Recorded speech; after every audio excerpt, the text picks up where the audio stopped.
According to a recent report by The Telegraph, England's National Health Service, NHS, is taking a new approach to childhood transgender identity. The guidance encourages doctors to recognize that such identity may not necessarily persist into adulthood, and that it could be a temporary phase. The guidelines also suggest that prepubescent children should be treated based on evidence that gender incongruence typically does not continue into adolescence. The document also addresses concerns about puberty-blocking drugs, which some critics claim have not been sufficiently researched. The UK will therefore begin to closely monitor the use of these drugs in research settings, and consider establishing a formal research program for young people who are being considered for such treatment, with adequate follow-up into adulthood.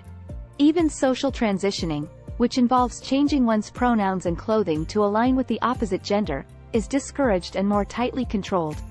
The guidance suggests that social transitioning should not be viewed as a neutral act, as it can have a significant impact on children. Overall, the interim service specification makes it clear that the clinical approach for prepubertal children will reflect the evidence that gender incongruence typically does not persist into adolescence. This new guidance represents a significant shift in the way that childhood transgender identity is understood and treated in the UK, and may have important implications for similar healthcare systems around the world. A recent report reveals that England's National Health Service, NHS, is adopting a new approach to transgender healthcare. Contrary to the affirmation-only approach seen in the US, the NHS is encouraging doctors to take a watchful and cautious approach when it comes to young people experiencing gender incongruence. The guidance suggests that social transitioning should only be considered when it is necessary to alleviate significant distress or impairment in social functioning and the young person fully comprehends the implications of affirming a social transition. These changes come after an independent review was commissioned in September 2020 to assess transgender healthcare in the UK. Led by Dr. Hilary Cass, former president of the Royal College of Paediatrics and Child Health, the review was prompted by the significant increase in young people being referred for transgender treatment. The report identified a lack of information available to families making decisions that have lifelong impacts. The NHS document reveals that in 2021-22, over 5,000 young people were referred to the Gender Identity Development Service, GIDS, run by the Tavistock and Portman NHS Foundation Trust.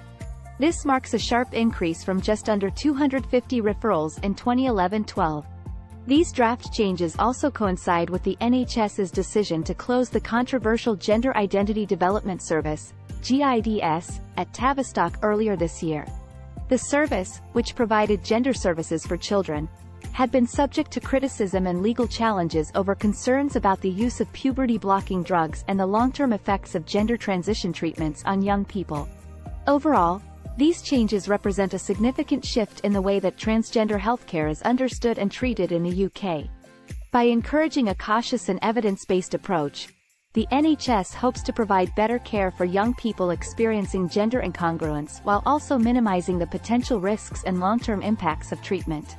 England's National Health Service, NHS, has decided to close down the Tavistock Clinic, which was referred to as the world's largest pediatric gender clinic. The closure is due to concerns that transgender identity was given too much weight and overshadowed other mental health problems, putting young people at considerable risk of mental distress. The clinic will shut down in the spring, and new localized services will be launched under new guidelines. These changes in the UK are a sharp contrast to the US government's approach to the issue.